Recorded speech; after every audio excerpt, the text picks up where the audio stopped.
토론이 있겠습니다. 순서는 찬성 측 주장, 반대 측 주장 후 반대 측이 찬성 측으로 발언하고 반대로 찬성 측에서 반대 측으로 발언하겠습니다. 그럼 지금부터 인간 안락사를 허용해야 한다의 찬반 토론을 시작하겠습니다. 찬반 토론을 시작하기에 앞서 안락사에 대해 모르시는 분들을 위해 간단한 정리를 하겠습니다. 인간 안락사란 회복의 가망이 없는 중환자의 고통을 덜어주기 위하여 인위적으로 생명을 단축시켜 사망케 하는 의료행위입니다. 그럼 지금부터 본격적으로 토론을 시작하겠습니다.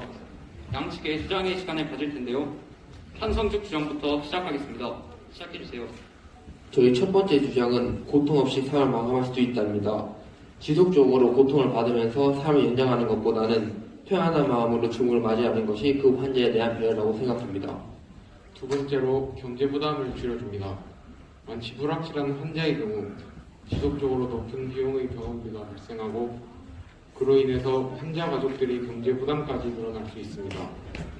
이렇게 된다면 환자는 물론이고 멀쩡히 살아있는 가족들까지 고통받게 됩니다.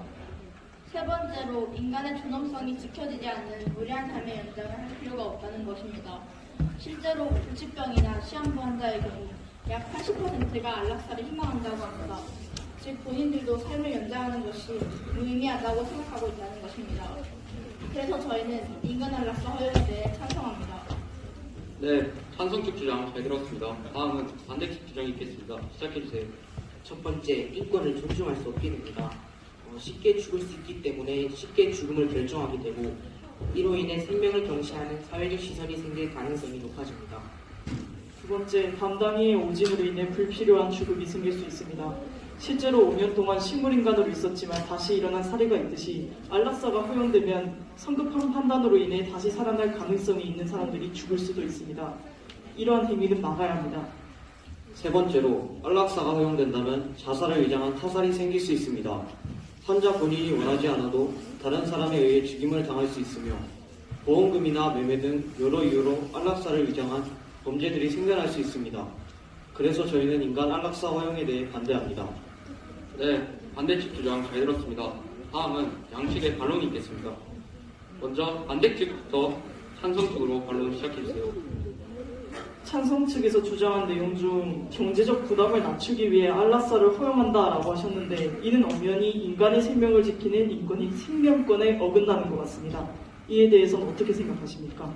의식불명자나 불치병 환자의 경우 치료 가능성이 또한 낮습니다. 이런 환자가 계속해서 병실에 머무르고 치료를 받게 된다면 지불해야 하는 비용이 많아질 것입니다. 그러면 가정 경제에 대한 부담감이 많아질 수밖에 없습니다. 이런 상황에서 보호자는 결국 밑빠진 독에 돈을 붓는 것과 같다고 저는 생각합니다. 그럼 아까 의식불명자를 안락사해야 한다고 하셨는데 그렇다면 만약 시한부 환자나 의식이 없는 환자인 경우 안락사에 대한 동의는 어떻게 받습니까? 만약 그 환자의 상태가 심각하시 의사가 안락사를 할 희망이 있냐고 환자에게 먼저 질문을 해서 환자가 의식불명 상태가 되면 안락사를 실시하면 된다고 생각합니다. 그렇다면 환자가 사고와 같은 것으로 갑작스럽게 의식을 잃은 상황에서는 어떻게 해야 합니까? 갑작스럽게 의식을 잃는 상황에서는 일단 환자 본인 의식이 없는 상태이므로 안락 선택의 권리가 보호자에게 양도될 수 있다 생각합니다. 따라서 살아있는 가족들의 경제 부담만 늘려주기보다는 환자에게 편안한 죽음을 찾아주는 것이 옳다고 생각합니다. 하지만 인권이 없는 사람의 죽음을 환자의 가족들이 결정하는 것은 엄연히 환자의 인권을 다른 사람에게 양도하는 행위입니다. 인권에서는 개개인의 권리를 보호하고 존중하고 있으므로 아무리 가족이라 하여도 자신이 아닌 타인이 자신의 생명권을 존중하는 것은 인도적으로 옳지 않습니다. 제가 인도적인 부분에 대해서는 먼저 한 가지 예시를 드리고 싶습니다. 미성년자 인권 및 권리가 보호자에게 양도될 수 있다는 사실을 아마 여러분 모두 알고 계실 겁니다. 이는 미성년자가 아직 어리고 중요한 문제를 판단할 만큼 충분한 지혜를 갖고 있지 못하기 때문입니다. 마찬가지로 환자도 의식이 없는 상태이기 때문에 자신의 생사를 판단할 정도로 중요한 문제들을 판단할 수 없을 것입니다. 따라서 보호자가 대신 판단해 주는 것이 그 환자에 대한 배려라고 생각합니다. 네, 여기까지만 하겠습니다. 다음은 찬성 측에서 반대 측으로 반론하겠습니다. 시작해주세요. 반대 측 주장 중에 생명을 경시하는 사회 시선이 생긴다고 하셨는데 그것 또한 자신이 선택한 결과이므로 신경 쓸 필요 자체가 없다고 보는데요. 이에 대해서 어떻게 생각하십니까? 하지만 안락사가 허용된다면 모든 사람들이 자살을 생각하게 되고 안락사를 핑계 삼아 많은 사람들이 죽음을 가볍게 여기고 죽게 되는 악순환이 계속될 것입니다.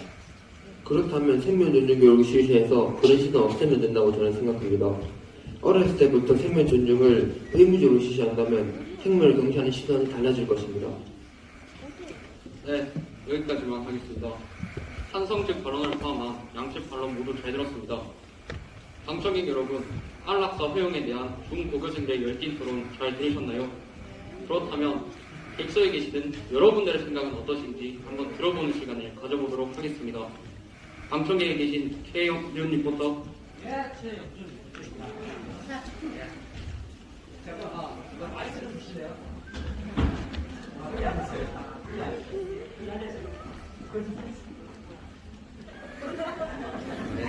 이거 마이크를 안 쓰네.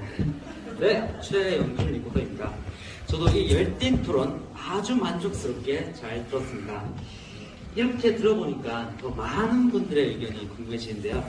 아까 객석을 이렇게 쭉 둘러보니까 아주 많은 학부모님들께서 우리 중고교생들의 토론을 열심히 경청하고 계시던데 우리 한번 의견을 여쭤보는 시간을 가져도 될까요?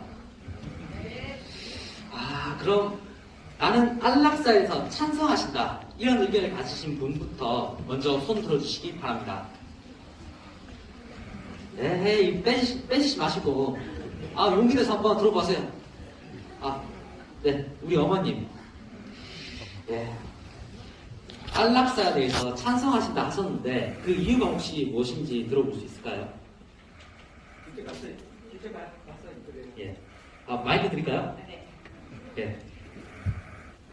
나이가 한 살 한 살 들어가면서 주변에 아프신 어른들도 많이 뵙고 또 아프신 부모님들로 인해서 고통받는 자녀들도 많이 봤습니다. 그런 거 보면 자녀한테 고통을 주기보다는 내가 좀 의식 있고 내가 스스로 선택할 수 있을 때 그냥 편안하게 가는 게 더 낫다는 생각이 들어서 안락사를 찬성하는 편입니다. 말씀 잘하시네요. 감사합니다. 근데 이 안락사 자체가 워낙 찬반 여론이 많이 갈리는 주제다 보니 난 이 안락사를 죽어도 반대한다. 난 이거 절대 찬성 못한다. 이러시는 분들도 나올 것 같지 않습니까? 그러면 이번에는 안락사에 대해서 반대하는 의견을 가지신 분들의 의견을 들어보는 시간을 가지도록 하겠습니다. 나는 안락사에 대해서 죽어도 반대한다. 이러시는 분들 손 들어주시기 바랍니다. 저 위에 어디시지? 여기 나가요. 예. 어디시지?